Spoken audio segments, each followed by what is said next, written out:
kembali lagi dengan dipanggil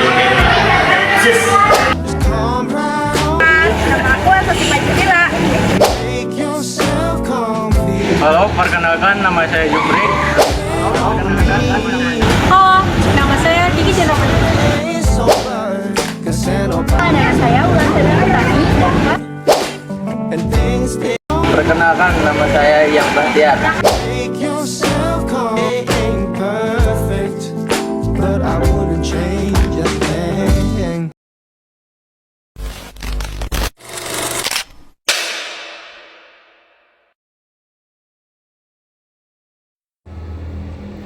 Assalamualaikum warahmatullahi wabarakatuh. Perkenalkan, nama saya Asasi Pajila. Nama saya Ulan Sedana. Di sini kami akan memaparkan materi terkait dengan politik bangsa Indonesia pasca Gerakan 30 September. Gerakan 30 September atau bisa disebut juga dengan G30S merupakan gerakan pembunuhan yang dilakukan oleh Partai Komunis kepada perwira tinggi militer bangsa Republik Indonesia di bawah kepresidenan Presiden Soekarno pada saat itu, yang tujuannya untuk menggulingkan kepresidenan Soekarno pada saat itu. Penumpasan terhadap gerakan 30 SPKI di akhir tahun 1965 bisa dikatakan sudah berakhir. Namun, penyelesaian politik terhadap gerakan 30 SPKI ini sempat mengalami keterlambatan yang dilakukan oleh Presiden Soekarno pada saat itu. Alhasil, ini menyebabkan krisis politik Indonesia semakin memanas, sehingga menurunnya rasa kepercayaan masyarakat terhadap pemerintah pada saat itu. Pada 25 Oktober 1966, mahasiswa di Indonesia membentuk organisasi federasi yang diberi nama Kesatuan Aksi Mahasiswa Indonesia atau bisa disebut juga dengan KAMI. Organisasi KAMI ini disponsori oleh Perdana Menteri Perguruan Tinggi, yaitu Dr. Andes Sarip Thoib.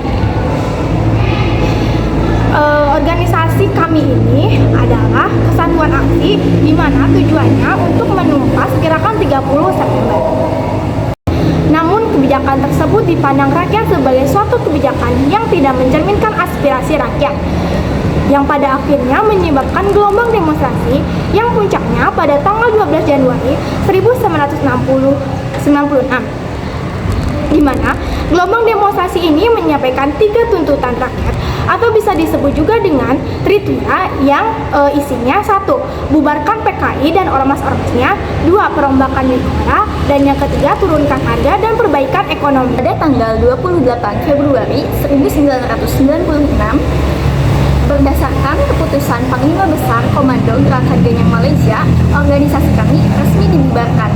Setelah pembubaran organisasi kami, krisis politik semakin memanas, dan agar krisis tersebut tidak semakin memuncak, pada tanggal 11 Maret 1996 diadakan sidang paripurna. Namun, sidang ini diboikot oleh para demonstran dengan melakukan pengempesan ban pada jalan menuju istana. Bersamaan dengan itu, di Jakarta telah berkumpul seluruh Panglima ABRI dari seluruh Indonesia yang menurut rencananya akan di-briefing oleh Presiden untuk menghadapi situasi selanjutnya.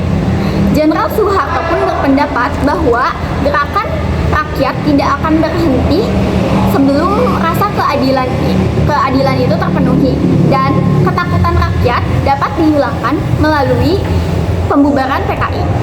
Langkah pertama yang dilakukan oleh Jenderal Soeharto setelah dikeluarkannya Super Semar, yakni pada tanggal 12 Maret 1996, adalah membubarkan dan melarang PKI yang bernaung dan berlindung di seluruh wilayah Indonesia. Aksi tersebut pun mendapat dukungan dari rakyat, karena dengan demikian salah satu dari tritura telah dilaksanakan. Langkah kedua yakni tindakan yang diambil berdasarkan supersemar adalah keputusan tentang penahanan 15 orang menteri yang dinilai terlibat dalam pemberontakan G30 SPKI atau memperlihatkan itikat tidak baik dalam rangka penyelesaian masalah tersebut. Tragedi G30 SPKI inilah yang akan menjadi tragedi sejarah kelam bagi setiap masyarakat di Indonesia. Serta pelajaran yang bisa kita ambil dari tragedi ini adalah mengingatkan kita akan pentingnya kesatuan dan persatuan bangsa.